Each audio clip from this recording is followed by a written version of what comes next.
इंसान जीवन में गलतियां करके उतना दुखी नहीं होता जितना कि वह हर बार उन गलतियों के बारे में सोचकर होता है। जीवन के बदल जाने में कभी भी वक्त नहीं लगता, कभी कभी वक्त बदल जाने में पूरा जीवन लग जाता है। इस भौतिक संसार का यह नियम है, जो वस्तु उत्पन्न होती है वो कुछ काल तक रहती है और अंत में लुप्त हो जाती है, फिर चाहे वो फल हो या शरीर हो। किसी का भला न हो सके तो बुरा भी मत करना, क्योंकि दुनिया कमज़ोर है लेकिन दुनिया बनाने वाला नहीं। कभी कभी जीवन में आगे बढ़ने के लिए उन चीज़ों और व्यक्तियों को भी त्याग करना पड़ता है जो कभी तुम्हारी हृदय की गहराइयों में विलीन थे। मिटाने से मिटते नहीं ये भाग्य के लेख, कर्म अच्छे तू करता चल फिर ईश्वर की महिमा देख। कोई नहीं देगा तेरा साथ यहाँ, तुझे लड़ना भी खुद है और संभलना भी खुद है। जो हम दूसरों को देते हैं वही हमें वापस मिलता है, फिर चाहे वो सम्मान हो या धोखा।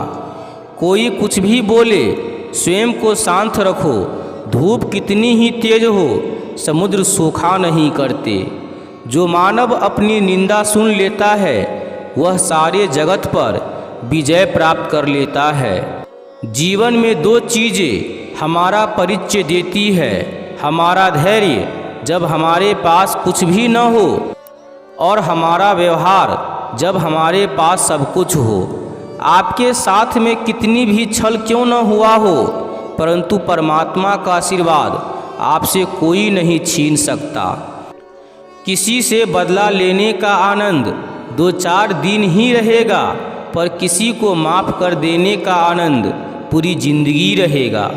बात इतनी मीठी रखो कि कभी वापस लेनी पड़ जाए तो खुद को कड़वी ना लगे।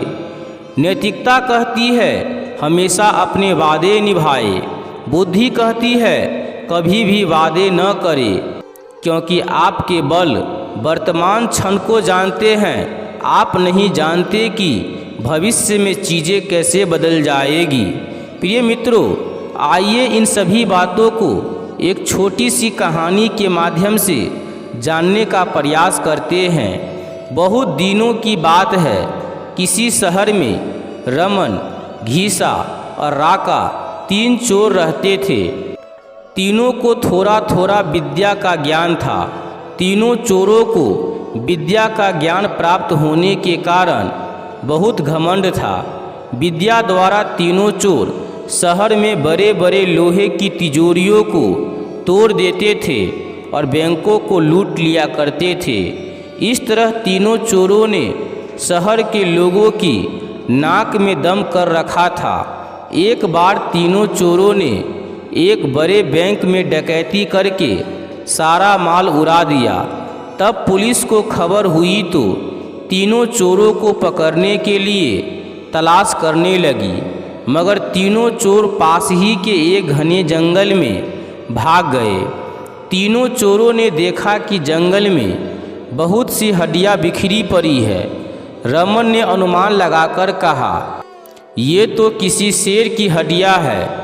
मैं चाहूँ तो सभी हड्डियों को अपनी विद्या के ज्ञान द्वारा जोड़ सकता हूँ। घीसा को भी विद्या का घमंड था, सो वह बोला, अगर ये शेर की हड्डियाँ है तो मैं इनको अपनी विद्या द्वारा शेर की खाल तैयार कर उसमें डाल सकता हूँ। रमन और घीसा की बात सुनकर राका का भी घमंड उमड़ पड़ा और उसने कहा, तुम दोनों इतना काम कर सकते हो तो मैं भी अपनी विद्या द्वारा इसमें प्राण डाल सकता हूँ। तीनों चोर अपनी विद्या का प्रयोग करने लगे। कुछ देर बाद रमन ने सारी हड्डियों को जोड़ दिया और घीसा ने शेर की हूबहू जान डाल दी। थोड़ी देर में तीनों चोर सामने एक जीवित भयानक शेर को देखकर थर थर काँपने लगे, मगर शेर के पेट में तो एक दाना नहीं था। वह भूख के मारे गरजता हुआ तीनों चोरों पर हमला कर बैठा और मार कर खा गया। शेर मस्त होकर घने जंगल की ओर चल दिया। प्रिय मित्रों, इस छोटी सी कहानी से हमें सीख मिलती है कि कभी घमंड नहीं करना चाहिए। घमंडी को हमेशा दुख का ही सामना करना पड़ता है। यदि तीनों चोर अपनी विद्या का घमंड न करते तो उन्हें जान से हाथ न धोना पड़ते। हमें अपनी विद्या का प्रयोग सोच समझकर करना चाहिए। प्रिय मित्रों, आज का यह वीडियो यहीं पर समाप्त होता है। हमें उम्मीद है कि इस छोटी सी कहानी से आपको बहुत कुछ सीखने का मौका मिला होगा। तो प्रिय मित्रों, आज के वीडियो में बस इतना ही। मिलते हैं किसी दूसरे वीडियो में। तब तक के लिए आप अपना ख्याल रखिएगा। जय श्री कृष्णा।